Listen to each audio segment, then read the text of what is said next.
Rubber plant की growth नहीं हो रही या पत्तियां बहुत ही रूखी बेजान सी हो रही हैं या पीली होकर के गिर रही हैं, तो ये वीडियो आप अंत तक देखिए। आपकी सारी प्रॉब्लम्स का इसमें सॉल्यूशन बताया है।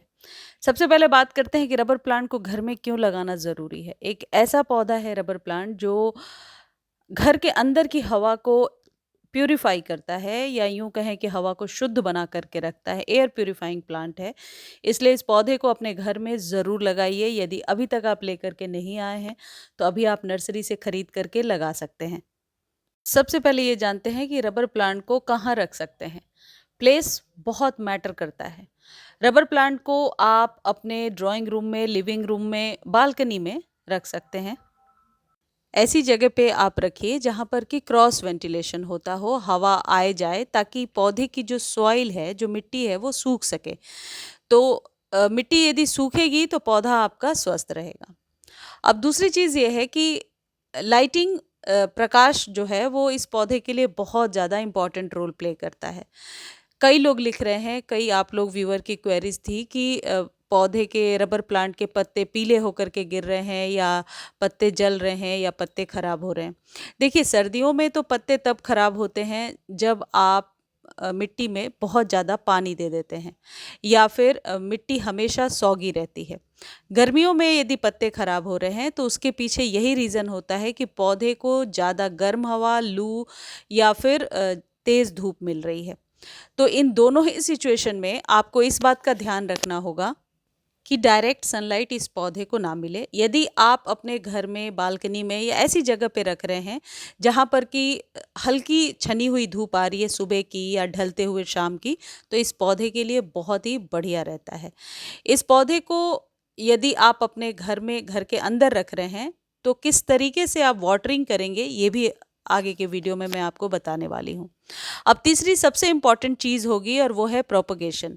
यदि आप रबर प्लांट को अपने ही प्लांट की कटिंग से ग्रो करना चाहते हैं तो अभी दिसंबर जनवरी के मंथ में भी ग्रो कर सकते हैं। ये जो मेरा रबर प्लांट है ये 1 साल पुराना है और 2 बार मैं इसकी कटिंग कर चुकी हूँ।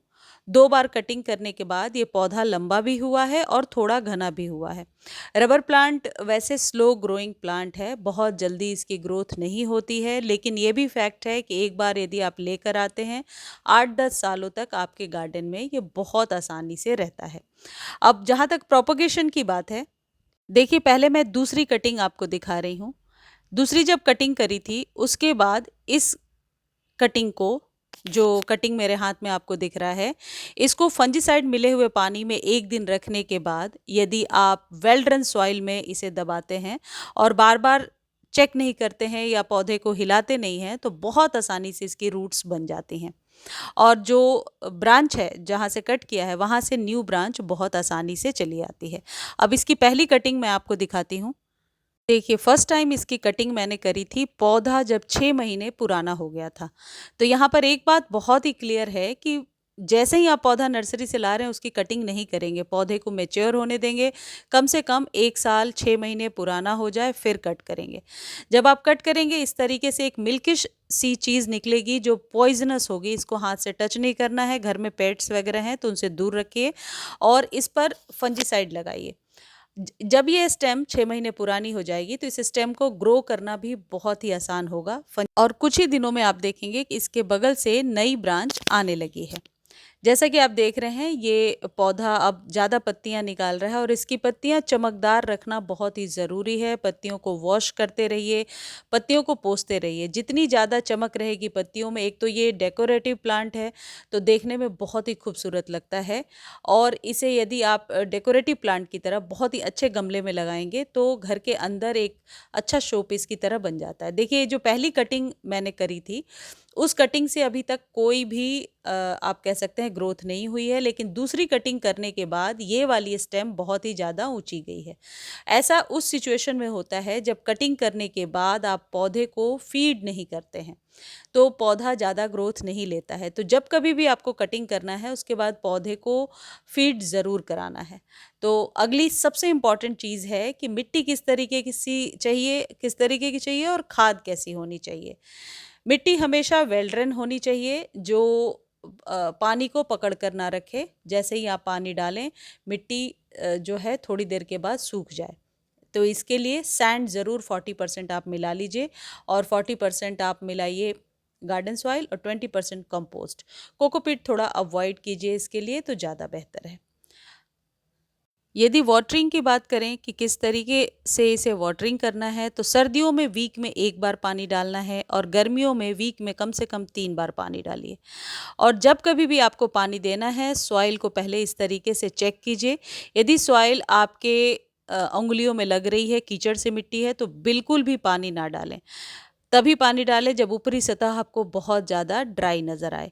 वैसे तो रबर प्लांट की बहुत सारी वैराइटीज़ आती हैं, लेकिन ये जो कॉमन वैराइटी मैं आपको दिखा रही हूँ, इसकी केयर करने के लिए इस बात का विशेष ध्यान रखना है कि पानी वीक में सर्दियों में 1 बार और गर्मियों में 2 से 3 बार देना है। यदि पानी आप गर्मियों में कम देंगे तब भी इसके पत्ते पीले होकर के गिरने लगेंगे। और जब भी पानी दें, जब भी वाटरिंग करते हैं, पत्तों को बहुत अच्छे से वॉश कर दें। अब बात करते हैं कि जब इस पौधे पर कीट पतंग यानी कि मिलीबग्स या फिर किसी भी इस तरीके के फंगस वगैरह का अटैक हो जाता है, तो बहुत आसान है उसके लिए कि इसी स्प्रे बॉटल में 3 से 4 बूंद आप नीम ऑयल की डाल दीजिए और 1 चम्मच डिश वॉश सोप या शैम्पू डाल दीजिए और पत्तों को अच्छे से वॉश कर दीजिए। तो आप देखेंगे कि ये पौधा बहुत जल्दी स्वस्थ हो गया है।